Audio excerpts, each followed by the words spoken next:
Hey up everybody and welcome back. Alright, well, not much happening. It's been wet. In fact, it was so wet that the tree people for the electric company are here to do all this work that they've got to do from where my little fire was, you remember. And there's sort of a gap between the garage where I keep the Jag and a row of enormous, I mean really huge locust trees. They're sort of, you know, this around, actually more than that, they're big.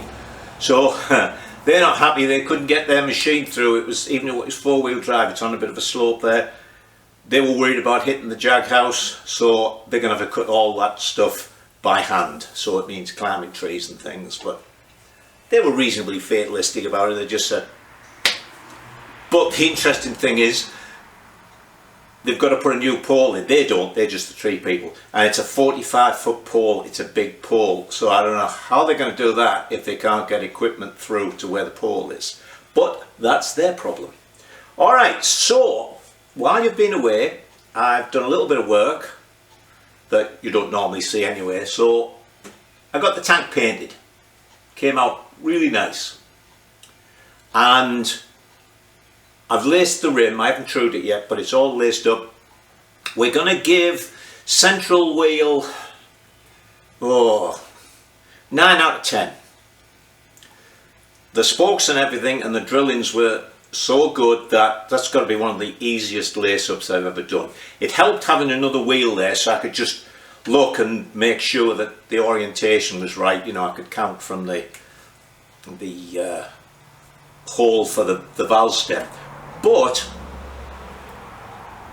in their listing it was specifically a Greeves Anglian rear wheel, so I didn't add any notes.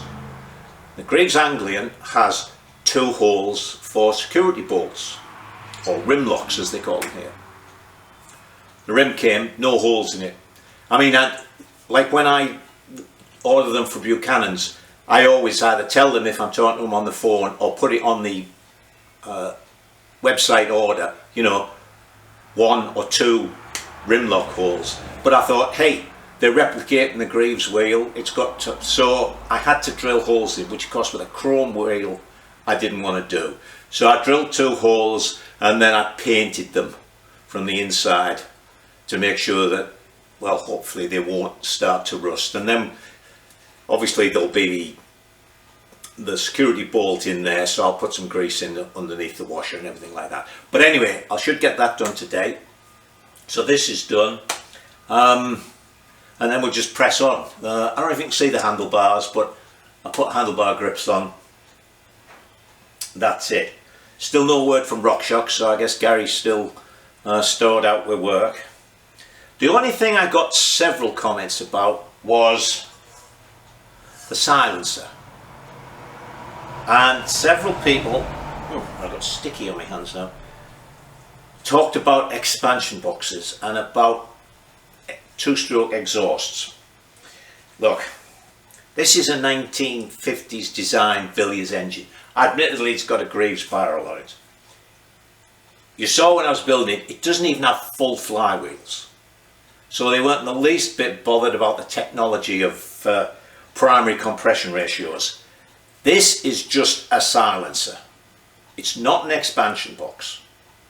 There was absolutely no attempt with this design to worry about the volume of the thing. They just made it fit. And certainly you can see from the shape of it, there is no thought to the way changes in the diameter of the silencer are going to affect pressure waves. So cadency effect and all that, it's just a silencer, right? So don't worry about technical things on the bikes that I'm working on. The engineers didn't, so we don't. All right, what else? Nothing else. I'm going to go off and true this wheel up, which I did 2 complete videos in the first BSA trials bike one I did, which was a long time ago admittedly, but if you're really interested in that, there's a full 2 videos and I talk about the drillings in wheel rims, the different shapes of hubs, you know, conical, single-sided, all that, the way spokes have their heads bent, how to lace, how to true. So I'm not going to go over that again. Alright, so let me go and do that, and then I'll come back when we've got a back wheel to put in. Right, well, so there we have one trued wheel, all nice and shiny. Now, I put the old bearings in to fit it in the truing stand because I didn't realise that there are two bearings in this carrier where the cush drive goes. So actually this back wheel needs 4 bearings, and when I checked I had 2. There's 6302s I think. I had 2 and I thought, oh great, there we go, but there's 2 go in the hub and there's 2 go in the sprocket carrier, so I'll have to get 2 more bearings. And I did screw up when I drilled the holes. Oh, let me make sure you can see that. Well, it's a bit far away, isn't it? But anyway, let me just say that when I drilled these holes for the security bolts, put some paint on, I put it sort of in the centre, and I was so busy working from this side because the spokes weren't in then that I never thought about the dimples. So of course what I've done is I've put them, should be here where the spokes are wide apart, and I put them in there. I've checked, I could just get the security bolts in. I was thinking, oh damn, I'm going to have to drill 2 more holes, but fortunately I can get away with it. In fact, the other one is even worse, it's in there. But the bolt will fit in, and I can get, where is it? I made up a little spanner to get in and tighten that up. But for a moment there, I was so pleased everything had gone right. You know, as I say, it laced up beautifully. And then it wasn't too bad to true up. And then I, you know, suddenly realised that, God. So, I'm going to put the tyre on tomorrow, because tomorrow it's supposed to be in the 80s and sunny. And believe me, if you can stand the tyre out in the sun and get nice and hot all the way through, they just fall on the rim. They get so flexible and easy to stretch. So we'll put that at one side, and we will go back to the silencer. Right, well, so here is the plan. I always start with a plan, and then most of the time it doesn't work. Here's a piece of annealed plate. This is 1 3/4 diameter, which is the same as the exhaust pipe, so I can form it round this.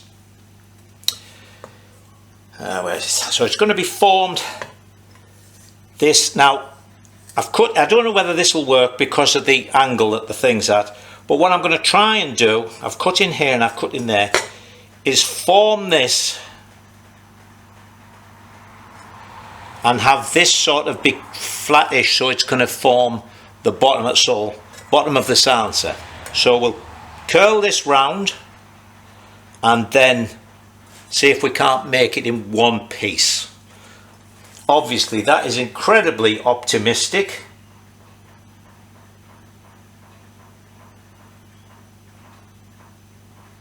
So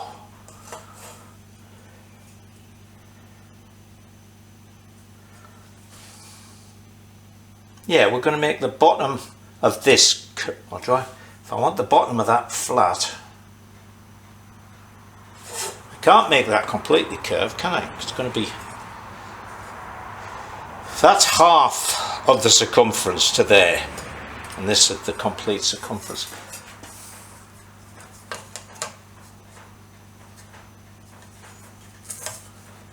So that is going to bend as, no, this isn't, hang on, I'm going to have to make this in 2 pieces, aren't I?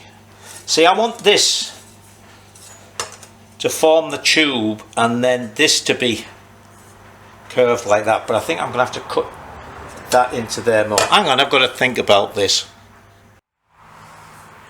Right, I'm going to make a dangerous statement now. I'm going to say I think I know what I'm doing. I've cut that in another 1/2 inch each side. So let me put it that way so I know which way I'm going.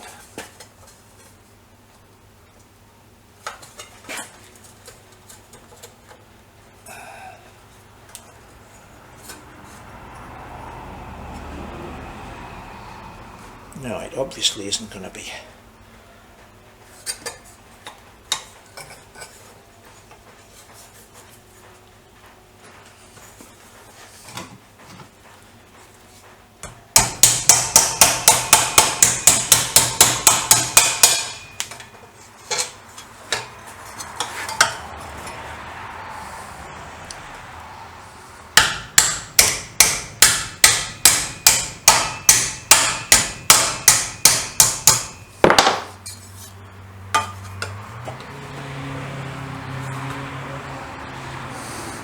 That is going to need to be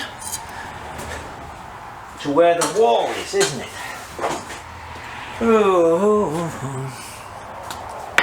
Wouldn't it be nice if I actually knew what I was doing?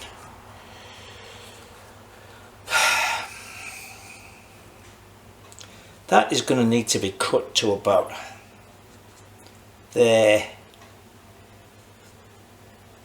and there. Alright, let me cut this a bit more. Right, we'll try again. And I've got to do this right because the little red lights come on the battery. Actually, I think I've got another battery with me. Whoa! How the... Where did I get 7 inches for that? 1 3/4. And I used the calculator. I'm miles out, aren't I? Hang on. Diameter times pi. Oh, it says 5.5 inches there. Where the hell did I get 7 inches from?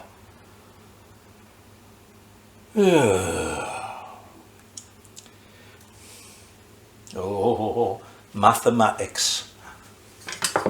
Even with a calculator I can't do mathematics.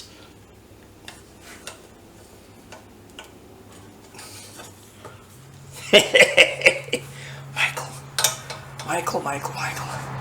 You're worse than useless. Alright, let me cut this off a little bit so the ends meet.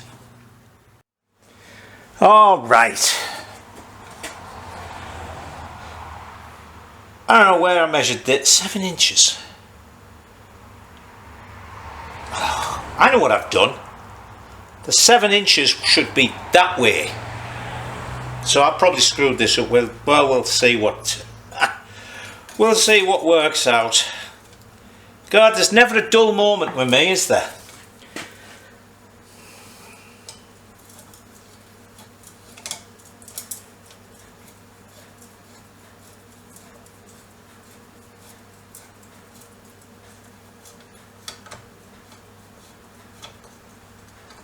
You see, Dean, this is what you've got to do to get lots of viewers. That bloody hose clipper isn't going to tighten up. As I say, Dean, this is what you've got to do to get lots of viewers. The more you make a pig's ear of things, the more people will watch. Right, so there it is, the right size. Just a little gap for welding, a couple of clips to hold it on. Actually, we'll ease the gap a little bit.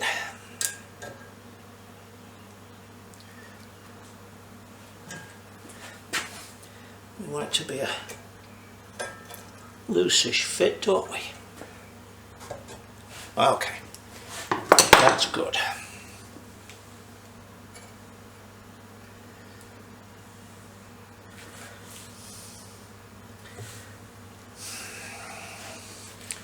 Okay, so let me put this in the other vise and weld it up.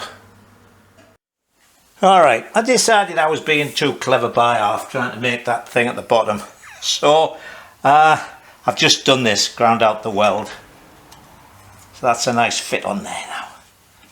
Alright, so we'll put some slits in that. And we'll just make up the bottom of the... actually, that should fill that up a little bit.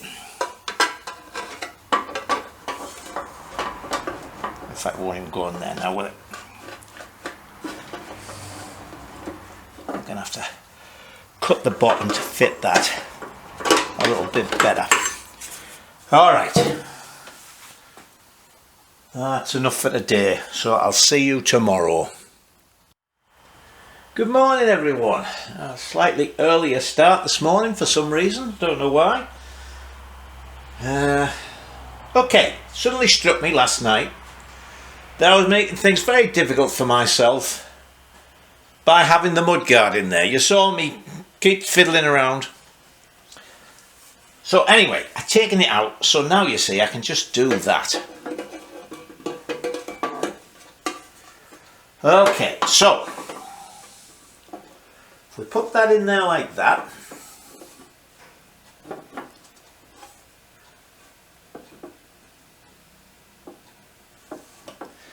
you will, I don't know if you're at the wrong angle, but that line should be there, so I'm sort of missing a piece. So I've been trying to think of the best way to do this, and what I'm going to do is, as I say, I'm going to make it in two pieces, obviously. I'm going to make a bottom piece which will fit up into here. So the first thing we'll do is we'll make a piece exactly the same as this, about year long, that will slip up inside. And then we're going to pop rivet that when we've finished. Okay, I mean the original one doesn't come apart, but, oh, hang on.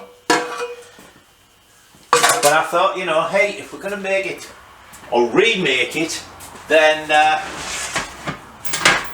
let's not just remake it, but let's improve it. So while I was at the big hardware shop getting some other stuff, they had some of this. So we're going to use some of this for the inside. And when I was at Mike's last Friday, I forgot to get the exhaust packing, so I will get some this Friday. So right, so what we're going to have is a piece that will be welded to this and will fit inside there, so that will be fitted in. So you pop rivet it so that you can drill the rivets out and take it out later on. And then that'll make the complete silencer, which will go onto there, and it'll be done. Then we just have the bracket at the top to make. So I've got some finagling to decide exactly how this is going to go, but I want it to be reasonably tucked in like that. Still looks fine. So let's make the bottom of this perfectly shaped, because we want the thing to slide in obviously and be really close fit so we don't have exhaust gases coming out. But we won't really, because the screen part will be a tight fit into this bottom thing, and then when it's all put together there'll be the packing and the screen and everything, so nothing will leak. Alright, so let me get to work on that. Alright, don't laugh, but this is the plan. I have made a piece which fits inside there. Now, I've made it extremely large so that I can make mistakes a couple of times and still have enough. So the idea is going to be, and let me make you a little bit bigger, can I? Just a bit. So we're going to put this on and see where that needs to be cut, right? Then we'll cut that one like that. Then the slip-on pipe is going to fasten to this, slide in there. Then we make our packing piece thing, our gauze with the packing around it. that will fit into there with all the packing around it. Then we'll have the pipe on, put that in, drill it, pop rivet it,